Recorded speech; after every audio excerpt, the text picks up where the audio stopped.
Hey YouTube, I'm about to get started. It's been, I think, gosh, 3 weeks since I've done this. I don't know, I didn't have anything to talk about, but now I do. Okay.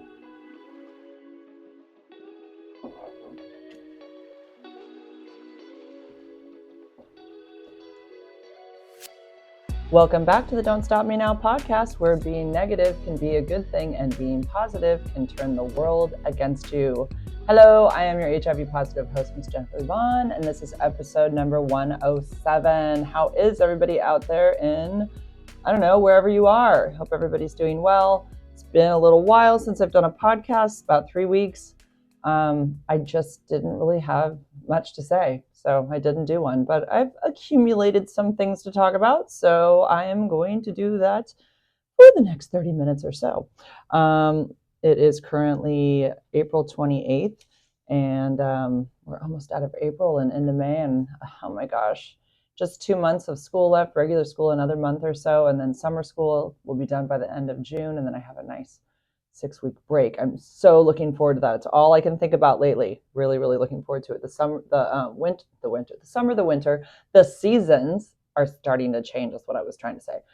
It's now spring and it feels good. We're out of winter and I don't see any more rain in the forecast, which makes me so happy. Let's see. During spring break, which was 3 weeks ago, started 3 weeks ago, it's crazy because that's the time where I should be really like relaxed and I have all this free time. And at the beginning of spring break, I started to get a twitch in my right eyelid, this side over here. And really, it was so annoying. It was happening all the time. And I just felt like when I was awake, I was super aware of it. And then I wondered when people were talking to me or looking at me if they could see it twitching, like it was that annoying. Anyways, you look it up online and it says basically that it could last up to 2 weeks. It lasted for a goddamn month.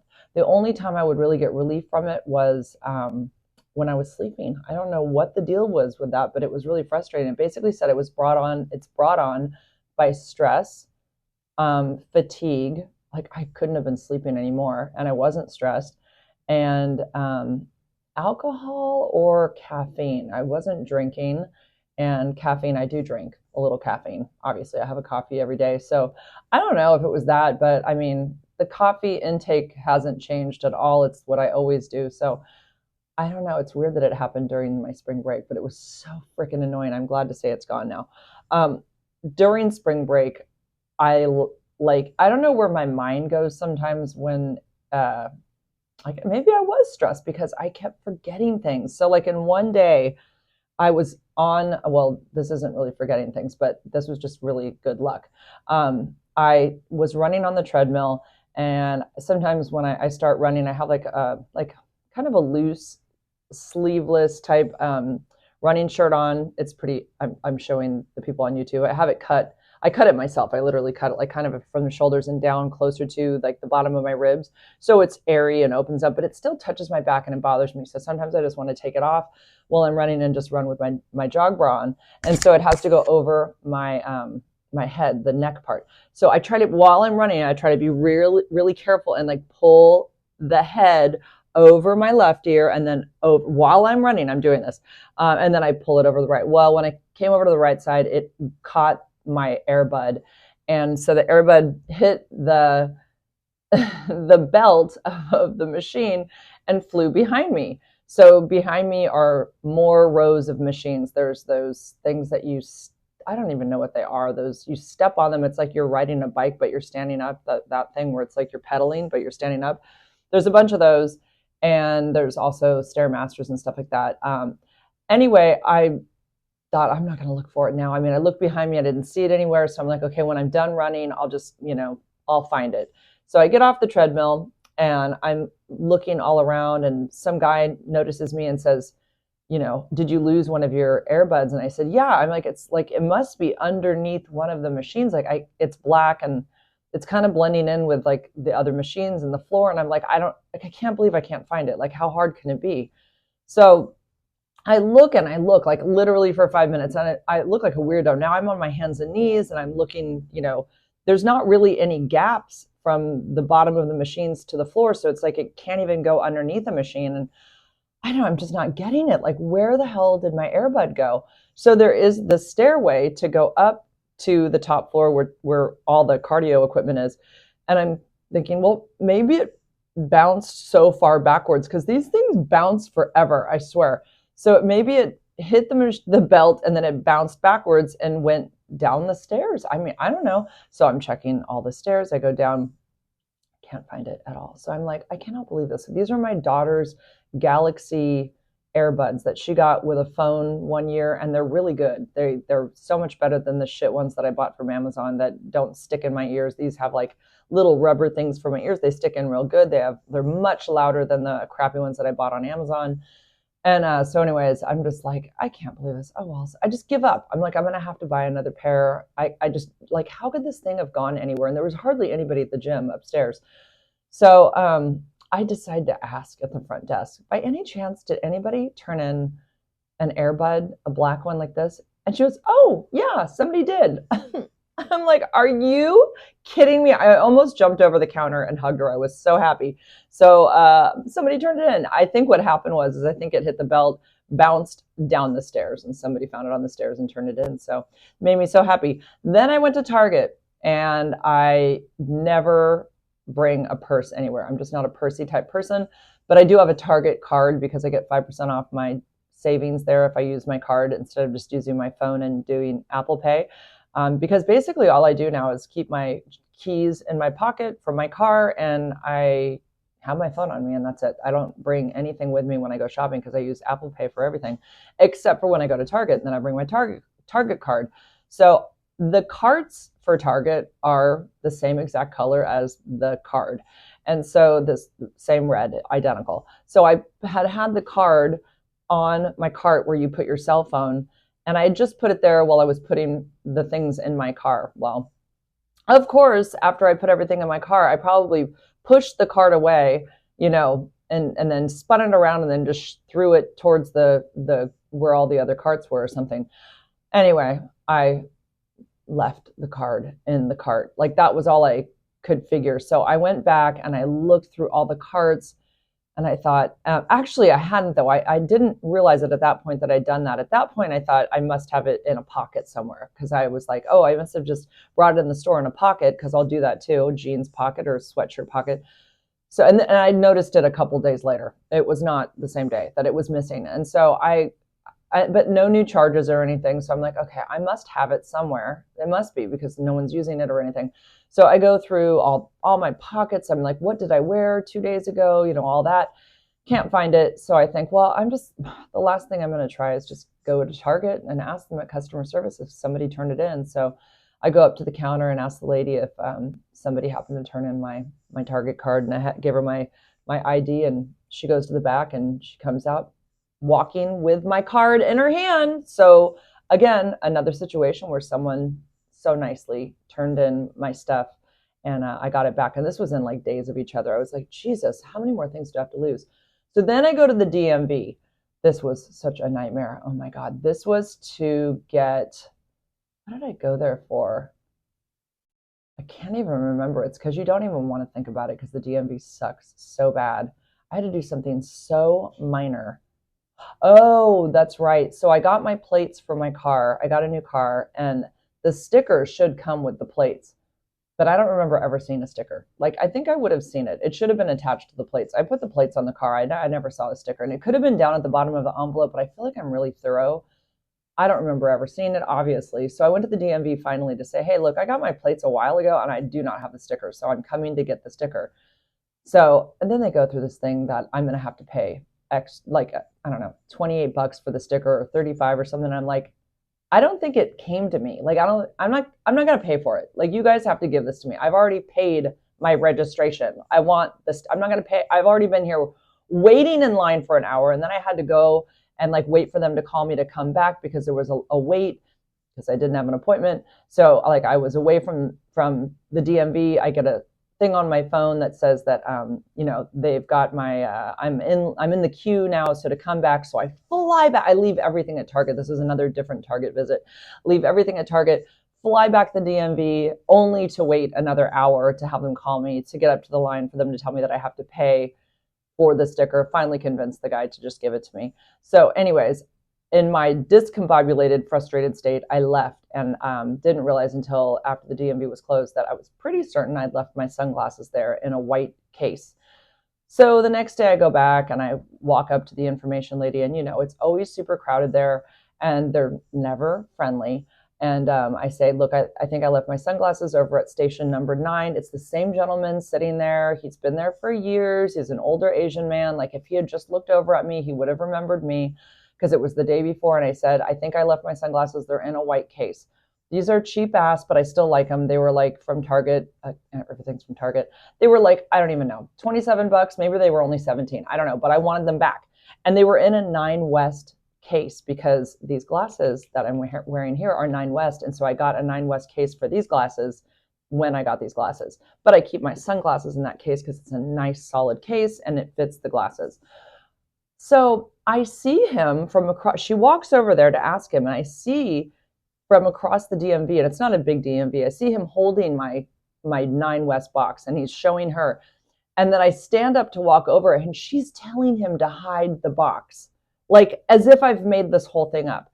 And she says, well, what kind of box is it? What's on the box? I said, those are my sunglasses. Like, I'm literally talking over like all of these people in the wait area who are looking at me like I'm crazy. And I said, those are them. Like, why would I come all the way here? Like, how would I even know that guy has a sunglasses or an eyeglass case box under his desk somewhere? Like, he pulled it out of a drawer. Like, how would I know that? Only because they're mine. So she's acting like she's interrogating me through the DMV, telling, like, she needs more information. I'm like, they're mine. I said, oh my God. She goes, well, it says 9 West on the box. So I said, that's just the case that was for these glasses. I said, can I have my glasses back? So I finally got them back. But that was the 3 things over my break that just, I don't know. It wasn't, I don't know where my brain is on vacation. I feel like I'm sort of out of it and I just lose stuff so easily. So, but thankfully, all of my stuff was found. I was pretty happy about that. I learned a new term from my daughter. I don't know if you guys have heard this, but if something's really great, my daughter would always say, or it's just the thing the kids say today, that it slaps. That's like the thing. Finn, it slaps. Have you heard of that? He's like sleeping with his eyes open right now. So the new term is now, Ryan said this the other day. She says, oh, that fucks. I'm like, what? She's like, it fucks. It's good. So that's the new term, just to keep everybody in the loop and up to date with the kids. It fucks. Okay. I'm up in the air on whether I want to talk about any more dating stories. I really don't like the negative feedback that I get from it. And I guess I have to just expect that, because that's from what people tell me. Sorry, that's what you get if you're going to be online, and you have to be okay with getting that negative feedback. Well, I'm not okay with it, so I'm not going to talk about it anymore. Even though people like to hear about it, it's not worth it to hear all of the negative things that people have to say to me. So I think at this point, I'm just keeping that kind of stuff to myself. So, and I think I have a nosy ex-husband that listens to my podcast, so I don't need him giving me any more grief for my personal life. So that is probably going to be the end of those stories for the moment, for the time being. Let's see. Things I hate. Men with longish nails. Do you ever see that? Like, it's like everything else on the person or the man will be fine and normal and clean and kept well. And then all of a sudden you get a glimpse of their nails, and they have like either one longish nail or a few, or their index fingers are long. It's like, what is happening? Why is any man letting that happen? That is the biggest ick for me. It grosses me out so much. Like, how are you letting that happen? Every man should have their nails trimmed down to the skin. I'm sorry. There's no excuse. It's so gross to me. I can't take it. It grosses me out. And that's all I'm going to say about it. Somebody that I work with, I saw that recently on them, and they were young, and I don't understand why they would not trim their damn nails. Like, they're a well-educated, clean person, and ew, they had like, you see how long my nails are? They were longer than that. And I'm a woman. I can have longer nails. I know maybe that sounds sexist, but I don't want to see men with nails. I'm sorry, I don't. I think it's gross. Okay, so no Long nails on men. Check. Okay. Let's see. P. Diddy, what can I say about that? Well, the funny thing is when I heard the P. Diddy story that he is probably more than likely going to have some charges against him for pedophilia and sex trafficking of children. Um, when I heard about the news, I kept thinking in my head that it was Kanye West. I kept thinking it was the same person. Like, I know the difference, but in my head, when I heard about P. Diddy, I kept thinking, oh my God, he's got those kids with Kim and da da da. And like, I just completely forgot it was a completely different person. So yeah, P. Diddy, um, who Puff Daddy, Sean P. Diddy Combs. I don't know if he's still in hiding or what, but they obviously went through his house and we don't know what he found yet. But he's got some weird ass TikToks that were brought up. He had done a live. Somebody kept the footage and uploaded it as a TikTok, and he's got some young girl who apparently is a missing child. I don't know if she was a runaway or what, but she's a blonde girl, and she calls him like Daddy Combs, and she's being kind of, it looks like, forced to talk into the camera and talk about what a great person he is for taking her in. And there's some other black dudes behind him. There's no women in the video, and like, what is happening? Like, there's something very off here. So that video was from a few years ago or whatever, and apparently she's still on TikTok and she's very sexualized, and I don't even know if she's even 18 yet, but I don't know if there's still any you know connection with the two of them or what. But the video's disturbing to say the least. So a lot of people seeming to come out of the woodwork, confirming that this guy is up to some bad shit. So that is very interesting to hear, and we'll see what happens. I mean, is there any men in this world that are not involved in sex trafficking, and women for that matter? Like, what? Like, who knew? I had no idea that so many people or need to see children being sexual. Like, this is not something that I grew up knowing. And so this is something that this new generation is now used to, that this is just kind of a part of our society. I mean, when I grew up, we had missing kids on milk cartons. And we thought there was probably only 10 missing kids in the United States. And now it's like everybody's missing. Nobody's being found. Everyone's either dead or being trafficked. Like, and you can be trafficked right out of your house and brought back the same day. You don't have to be taken somewhere. You can do it right under your parents' noses, so to speak. And yeah, it happens. So it's insane to me what this world is all about. It's such a depressing place to be. So we got to do the best with the time that we have here, and you know, it's just hard because I think about like how innocent life was back in the 70s and 80s, and how much everything's changed with technology, and how much we are aware of now. All the information that we're aware of on a daily basis that we're bombarded with. And it's changed our perspectives on just the world in general. And this is nothing that I grew up with or anything. And my kids, like my kids can go on the internet and watch people being killed. Like you can watch that. Like, that is not good for your mental health. My kids have all seen people being killed, like real life killings on the internet. Like, I saw that for the first time on rotten.com when I was probably 25. And I remember I felt really not well after I saw it. It was a beheading. And I remember I couldn't listen to the audio. I could watch it, but I couldn't do both at the same time. It was too much. And I thought, wow, like, our kids can see anything they want now. Like, how messed up our society is with everything that's available on the internet. It's just scary. Okay, let's see. I did want to talk about the Hensel twins. So for those that don't know, the Hensel twins are Brittany Hensel and I can't think of her sister's name. Well, they are conjoined twins, and it's going to come to me, or I'm going to have to just look it up because it's going to drive me crazy. And then I'll be like, oh, that's right, that's her name. So I used to follow these ladies because obviously, absolutely, completely fascinating to like watch them work in unison. Okay, I said Abby. I looked up Hensel and it just comes up Abby Hensel, actor. And it has her, right there with her sister. Oh, Brittany and Abby. Sorry, I had said Brittany before. So yeah. So they share a body. They each have an arm, they each have a leg, they can walk. It's really so fascinating to watch them because I think everything from about the ribs down is one person, and then they have their own hearts. I think they each have their own set of lungs.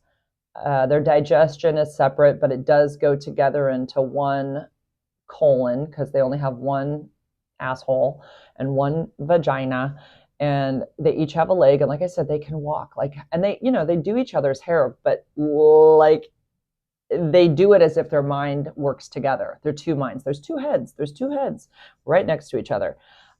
So one of them got married. It was apparently one of them's a lesbian and the other one got married. But I mean, obviously they are marrying the same guy because, like, okay, all of the questions come up about how does this go down in the bedroom. Like, it's so fascinating. Okay, first of all, I'm going to go back even before the boyfriend. Okay, and let's say that they were experimenting as people do with their parts for pleasure.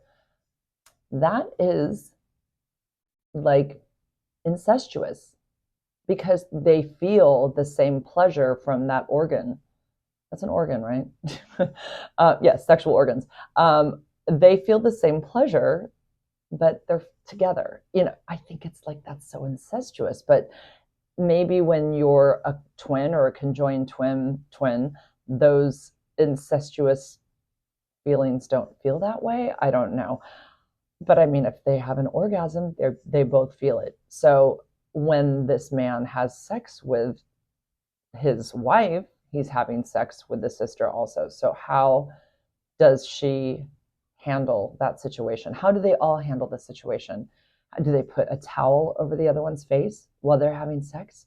I mean, this is the most bizarre thing. And they act very annoyed that people want to know the answers to all of these questions. I don't like, I mean, I don't, not them, so, but they chose to be in the public and people are aware of them and they've had a show. So they, again, it's kind of like with me saying I don't want to have any negative anything, but we have questions, and I'm not, and again, it's not to be rude or mean or anything. It's out of absolute curiosity because the whole thing's so fascinating, how they handle some of these situations that will obviously come about because of the now man in their life. I just like, how does the sex go down? And I think they can actually, unless there's something that happened because of them being conjoined that they can't, that they're sterile. I don't know. I've never heard anything about that. I'm assuming that maybe that if they have their period and everything works normal with their uterus and their ovaries and everything, that they can produce a child. So that may happen at some point, and that's just, I mean, that's crazy. So it will be, the girls will have a daughter or a son, but they will also be an aunt to that child because they'll both be a mother, but they'll also be an aunt. See, it's crazy. The whole thing is so crazy. But anyways, fascinating, absolutely fascinating. And I hope that they answer more questions. But what I was going to say is they kind of come back with these flippant responses that it's nobody's business. And they're kind of like a little smart-assy about their responses when people are genuinely very curious, because how rare is this situation? It's super rare. And we're curious. We want to know.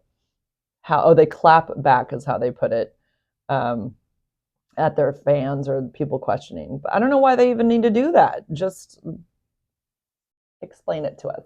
We want to know. Or don't. I don't know, but I still want to know. And I can only imagine, like, I mean, I'm assuming that when there's pleasure, they're both enjoying it. And that's good. I mean, right? I mean, I want everybody to be happy and enjoy things, so good. But yeah, they both are. But that's just, the whole thing is still weird because there's an extra person there in the whole situation, and that's just strange. Okay, so yesterday was, where are we with time? I know I haven't been on here very long, but I'm only going to just tell this one story. So yesterday I decided to take my kids to Alcatraz, which is about an hour and a half away. My son is turning 17 on Wednesday, and we had driven by there a few weeks ago for a family event past San Francisco up in Ukiah. It was my aunt and uncle's 50th. And so anyways, when we passed San Francisco, Owen saw Alcatraz, and he said that he'd always wanted to go. And, I had taken the girls when they were younger I always talk about that one guy that I was with for 6 months who I didn't give HIV to, Jamie. We had gone with Jamie to Alcatraz, but Owen was little. He stayed behind with his dad and grandparents, and so he didn't go. And anyway, when we passed it, he was like, I've always wanted to go there. So I'm like, that's it. We're going to go for his birthday. So I planned to give ourselves about 4 hours to get there. So even though it's only an hour and a half away to San Francisco. So I leave my house at 12 to go pick up Joey, who lives 2 miles away. We stop by, and Owen's with me, and we stop by their dad's on the way, which is just a little bit off the freeway. It's like maybe a 15-minute out of the way, to pick up a card for Owen because he had money for Owen. And then we stop in Santa Cruz to pick up Ryan. We had to wait about 10 minutes for her to get off her shift.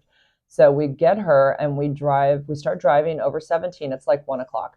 And 17 is a big highway mountain range that you go through from Santa Cruz to San Jose. It takes about a half an hour to get across or through the mountain or whatever. So I said, well, let's just eat over the hill when we get over on the other side. So we decided to go to In-N-Out Burger in Mountain View. And that is about, I don't know, it's about another 20 minutes past like San Jose. And so we get it's right off the freeway. So we get there, and of course, there's like 1,000 cars in line. So we're like, forget it. Even though I was like, no, let's just not. But we were still hungry, and we wanted to eat something somewhat healthy. So I said, well, let's just get Chipotle. So Ryan looks up Chipotle on her phone. I'm not looking it up. I'm following her directions. And basically it took us back because it took me in towards El Camino Real, which is another big street thoroughfare that goes past Stanford, and El Camino goes on forever. So it took us into El Camino, and I was like, oh my God, Ryan, we're literally going backwards right now. And we're kind of pressed for time, kind of not. We're still in a good window, but I'm like, we've got to make this lickety split. We can't eat there. We need to just order our food and go. So when I get on El Camino, it takes us south, which we are going north to San Francisco. So now I'm going back towards the way where we've already gone in 2 miles or something with lights and everything, which is stressing me out. And now we're going south again, back towards where we live. So I'm like, we are going the wrong direction. Oh my God, dude, we should have just gone back on the freeway when we saw In-N-Out and found a Chipotle off the freeway somewhere along the way up towards San Francisco. But she said she didn't know, and she was just trying to find something that was within, it said 1.6 miles, but it really felt like it was 3 miles away. And with all the lights and everything, it was taking forever. So we finally get there, get the food, get in the car. We start on our way. I'm eating a freaking, salad or whatever, the Chipotle salad bowl or whatever, I'm eating it while I'm driving, which is never fun with a plastic fork and all that, but I'm shoveling it down at red lights and stuff. And so we get back on 101. If you know the Bay Area, that will go through Redwood City, San Carlos, San Mateo, Burlingame, and then you're going to be passing the San Francisco airport on your right-hand side, and then South San Francisco. And so we're getting a little traffic, where Candlestick Park used to be, and I'm like, okay, but it's still saying that we basically need to be there at 3:20. But the ferry to Alcatraz is going to leave at 3:50. It says, it says to get there by 3:20 though. It says to get there early, 30 minutes early. So, and I'm kind of like, well, I hope even if I got there at 3:40 or 3:45 or, anywhere between 3:20 and 3:50 that they would still let us on. So that is in the back of my mind. So we're getting into San Francisco, and I'm looking at the time, and it keeps going. It'll say on my map, it'll say the time when we're going to arrive at the parking structure that I've selected to go to, because it's only $15 versus the ones that they say that are near the ferry, which are 30 or 40 or something. So I'm like, and it's the weekend too, so it's going to be expensive to park there. So I'm like, I'd rather pay 15 and then just walk a half mile to get to Pier 20 or 33. So I'm following the directions, and we're coming up through it felt like Market Street. I hate San Francisco driving. I can't stand it. It gives me so much anxiety, and I can't tell if I'm where I'm really allowed to make a left through an intersection. And then am I going to be on the part of the street where only the trolley is allowed to go, or the light rail or whatever it is, the bus system. Like, it's confusing. And, or am I going the wrong way on a one-way street? I just, there's certain parts of San Francisco that are so confusing to me. And then some parts that are just completely easy because it's a grid, and everything's just square. So it's just, you're either going north and south or you're going east and west.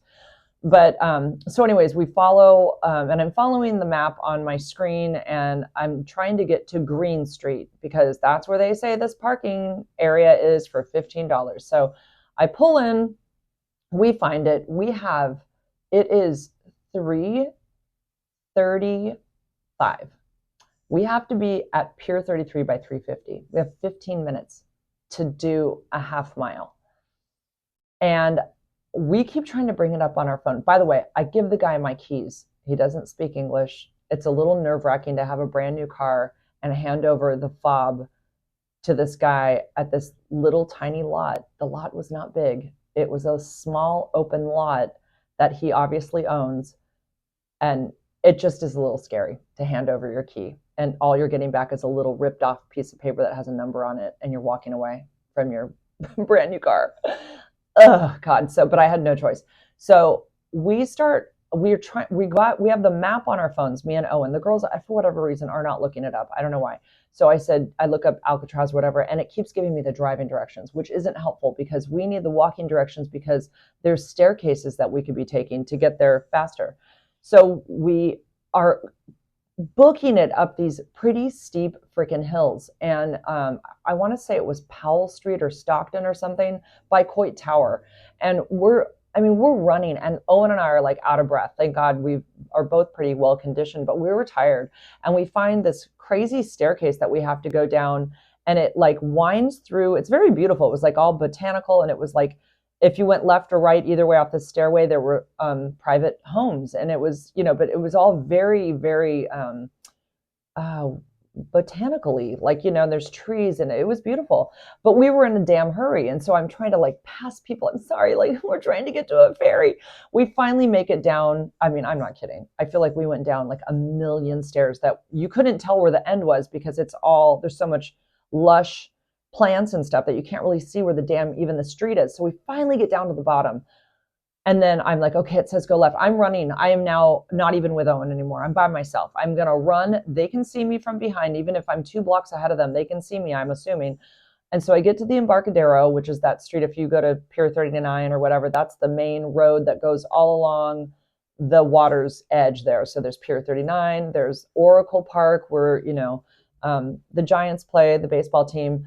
We weren't that far down, but I came up to where the pier was, and it says Pier 30, no, Pier, what was it? It was Pier 29. And so I know which way Pier 39 is. You go left to get to Pier 39. So obviously Pier 33 is to the left. I knew that, but my children didn't know that. So they had lost sight of me. I was running because these piers are not close together. It takes a while to get to each one. I get to the Alcatraz line or the area where I see people lined up and the ferries, and I see that there's all these pictures about Alcatraz and all this. And I say to the guy, my kids are coming. They're on their way. It is 3:44. And I see the line of people, probably 200 people, now starting to board the ferry. This is the group that I'm supposed to be with. And if you don't make it, you lose your money to go. And these were $65 tickets. And I think you're just shit out of luck if you don't make it. I'm not totally sure. We didn't even get to that point. But anyway, I get on the phone with Ryan. Where are you guys? Why do I not see you? Where are you? I've been standing here for like 2 or 3 minutes. You guys should be here by now. I said, what do you see like around you? She said, it says Pier 23. I said, 23? Dude, you guys have gone, you went right when you got to the Embarcadero? And she's like, yeah. I'm like, dude, you needed to go left. So like, oh my God. So I am like watching my clock. I know they're running. I can't remember if we were on the phone at that point. Both of my girls are wearing Doc Martens, like the heavy platform boots, and they're having to run in these boots. And like this whole thing has been such a freaking panic. Like from the time that we got well, basically the time that we even saw San Francisco, it was like the clock was ticking. Then we finally get into the city, and the whole thing is just like trying to get to the parking area and then find which way to go. I mean, I don't know why this happens every time I go to the city. I swear to God, I'm always pressed for time, even when I feel like I've given myself plenty of time to get there.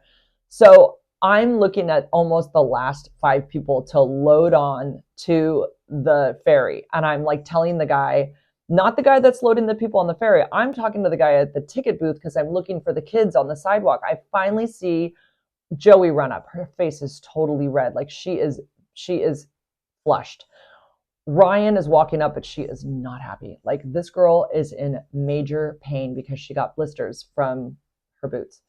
And Owen's behind. So, anyways, they're all coming. It's 3:49, and I hear them say, "Last call for the ferry." I said, "They're coming. Hold on." Ryan at this point is right next to me, or Joey, and then who came first? So it was Joey first, and then I see Ryan's just on her way up. She's almost coming up to me, and then Owen's walking up. I kid you not. There was one couple in front of us, and they were just about to like close off the gate, and I said, "Just my son's right there at the sidewalk." I mean, he had to walk another 100 feet to get to us. He comes jogging up, and they let us in, and they clanked the thing right behind us. As my mom said, it was within an eyelash of time for us to make it on this. Freaking made it. I could not believe it. We almost missed it by like a split second. I can't, like, what were the odds that we were actually going to make it on that close to the time? We literally made it there at 3:50. Like, it's unbelievable.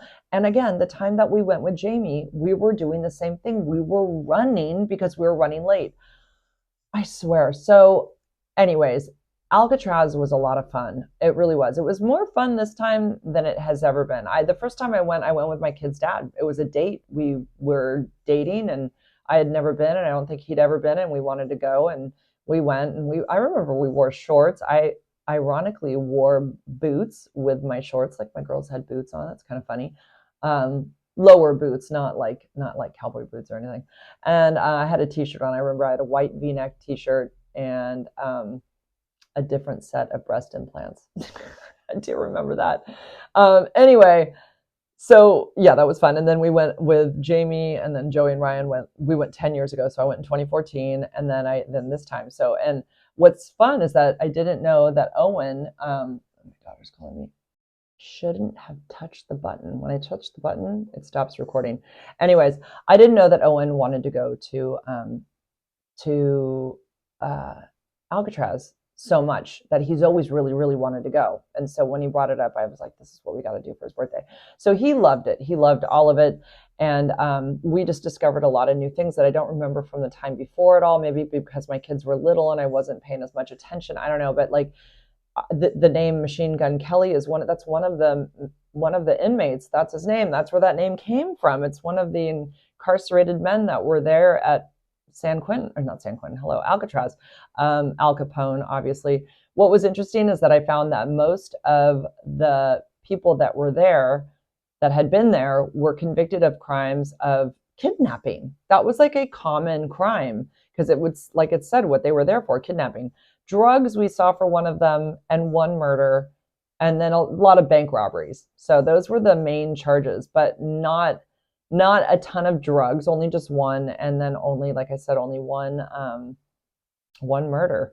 So interesting to hear that when at night, when it was more quiet at the prison, they could hear sounds from the shore, from people in San Francisco. They said, especially on New Year's Eve, the sounds of the laughter and the cheering and all the noise would clearly come through, and they could hear it at Alcatraz. How crazy. Yeah, it was just really interesting. Of course, there's the prisoners that escaped. They scratched the walls with spoons for a long time and finally made a hole that went up through this utility area. It was basically where two walls, well, they don't meet. There's like probably a 2-foot space in between the walls, and there's pipes and stuff. You could see down that area where they were able to break into, because they have a plexiglass thing that you can see through. So you can see where like the jail cells would not butt up to each other, but it's like where there's a space between all of the cells. And that's where they broke into, climbed up to the top, to the roof, apparently, and then were able to escape down the side of the building and were never seen from since. And I think there was 5 that escaped that they never found. So they don't know if they drowned, were eaten by sharks. They don't know if they actually made it and just were able to, stay out of police's radar for the rest of their lives. Who knows? They could even be alive today. We don't know. I think that's fascinating. But anyway, so we spent a couple hours on the island, and then you can hop on the ferry whenever you want. So we get back on the ferry. The girls, when we get back to land, it's a short ride. It's less than 10 minutes. The girls they decide that they don't want to walk back because their feet hurt. By the way, I went to the bookstore as soon as we got on the island because Ryan couldn't walk. Like, what it's like when you have a blister that's broken open, it's like impossible to walk. So I walk in this bookstore and they have just basically like some books that are for sale that are about Alcatraz. And they have like one thing of where you can buy some waters. It was very, very basic. And then when I walked up to the guy running the register, I say, I'm sure your answer is going to be no, but I was going to ask for Band-Aids. I thought, what are the odds that this guy's going to have Band-Aids? And I look over to the right and he has 3, no, not 3. There was about 5 or 6 different small items that were for sale, but they were behind the counter. Band-Aids. They had Band-Aids. And they were like a pack of 8 for $2.44. I would have given him $10 for them because she was in so much pain. Couldn't believe it. So I got her Band-Aids, brought those back to her, and that really helped so she could actually walk around and do the tour. And by the way, when you do the walking tour, it's you listen to it's a headset. You're listening through a headset, and you just it tells you where to go, and it's past inmates giving the tour and explaining to you what their time was like in San Quentin. I keep saying San Quentin. Hello, Alcatraz. And then it's like 4 different correctional officers that work there that give their experience as well. It's fascinating. It really is.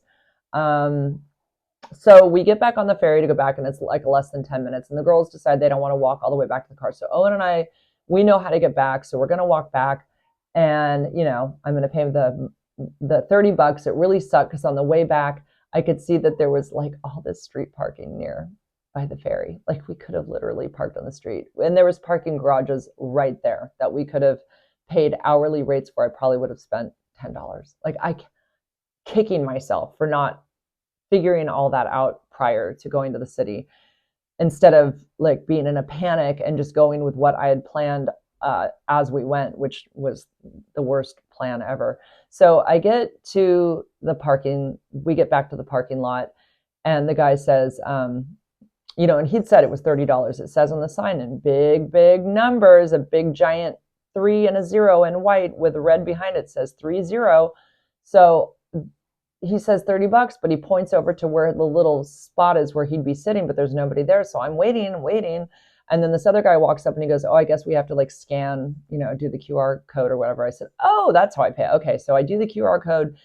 I look at what comes up and it says $42.67 for 1 to 6 hours. I'm like, where's the $30 choice? There's no, and then the prices only go up from there. I'm like, where's the 30? And he goes, that's cash. So then I look at his sign. It says nothing about cash, nothing at all.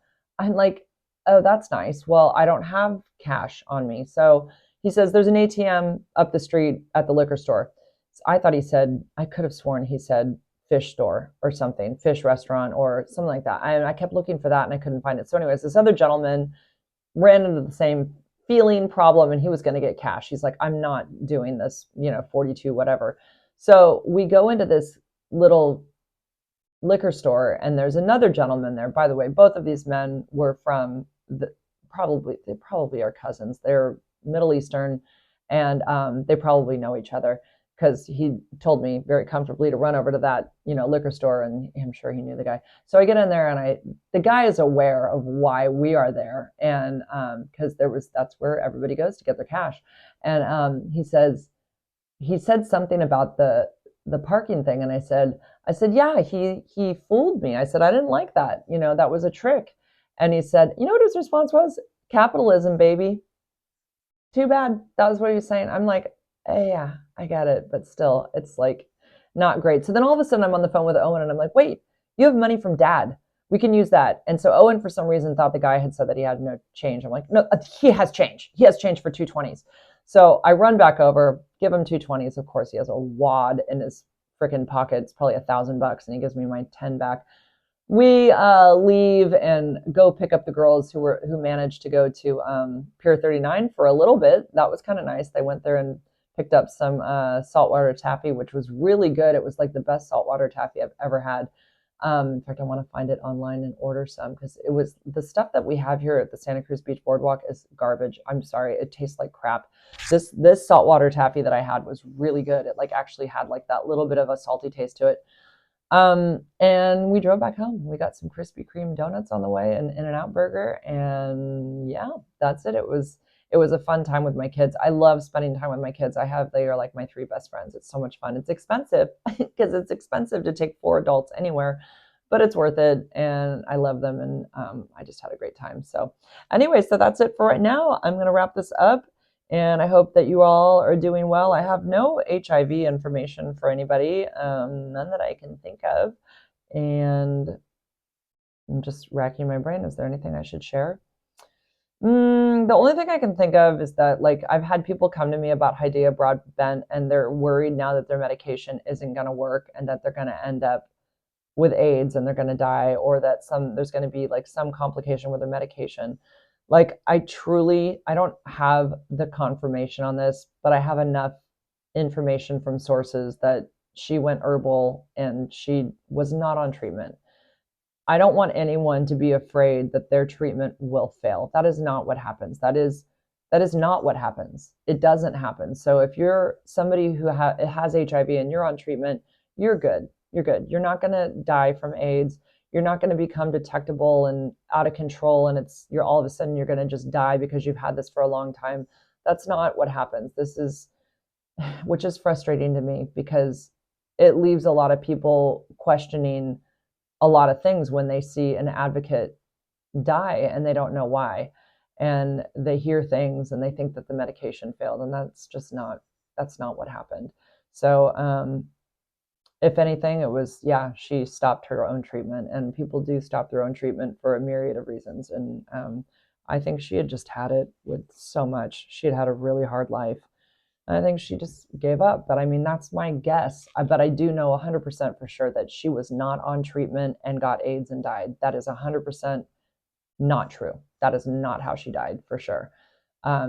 She couldn't. It can't happen. It's impossible. So, yeah, that's all I can really think of right now as far as HIV stuff. But anyways, I hope everybody's doing well, and I hope that you have a great week. And maybe I'll get to some comments next time. Okay, guys, thanks for listening. I love you guys. Have a great one. Bye for now. Bye, YouTube.